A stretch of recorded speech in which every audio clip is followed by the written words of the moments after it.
हमाद हसन साहब, अब फैज़ हमीद साहब का तो ट्रायल हो गया, अब आगे कौन है? क्या बाजवा साहब का होगा? बाजवा साहब के बाद और क्या क्या होगा? फिर अदलिया, फिर सियासतदान, फिर ब्यूरोक्रेट्स, अब ये सारी आवाज़ें आ रही हैं।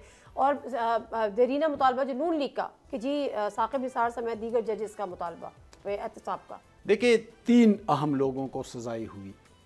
एक, इमरान खान बहुत ताकतवर थे, बहुत मकबूल सियासी रहनुमा, और ये कहते थे कि हाथ लगा कर तो देखे, और जाकर ज़मान पार्क के बाहर जमा हो जाते थे, सारी सारी रात जागते थे, नारे लगाते थे, गालम गलोच करते थे। लेकिन हुआ क्या? पुलिस वाले, चंद पुलिस वाले गए, उठा कर ले आए और बंद कर दिया। 2 साल से ज़ायद हुआ, ऐसे ही है। और सज़ा भी सुना दी 190 मिलियन में। ऐसे ही है। फैज़ हमीद के बारे में कहते थे कि वो फ़ौज का अपना बंदा है, उसको सज़ा नहीं होगी, वो बहुत ताकतवर है, उनकी बड़ी लाबी है। लेकिन क्या हुआ? अभी 2-4 दिन पहले 14 साल कैद बा मुशक्कत की सज़ा भी सुना दी। मलिक रियाज के बारे में कहते थे कि वो पाकिस्तान के ताकतवर तरीन आदमी है, सारे सियासतदान जो होते हैं वो उनके पाँव के नीचे होते हैं, वो हुकूमतों को इधर उधर कर देते हैं।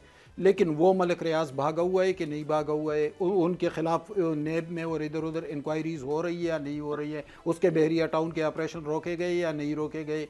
तो देखें, ये कम से कम एक पुरुमीद मामला है कि ताकतवर लोगों पर तो हाथ डाला गया है। अब हम फौरी तौर पर ये नहीं कह सकते कि भाई साकिब निसार ने ये किया था तो उठाकर ले आए, जनरल बाजवा ने ये किया था तो उठाकर ले आए। अगर मामला यहीं पर रुका तो इसका मतलब ये होगा कि ये जिस तरह वो पहले ज़ियाउल हक कहता था कि पहले एहतसाब और फिर इंतखाब, और फिर सारा ड्रामा निकला।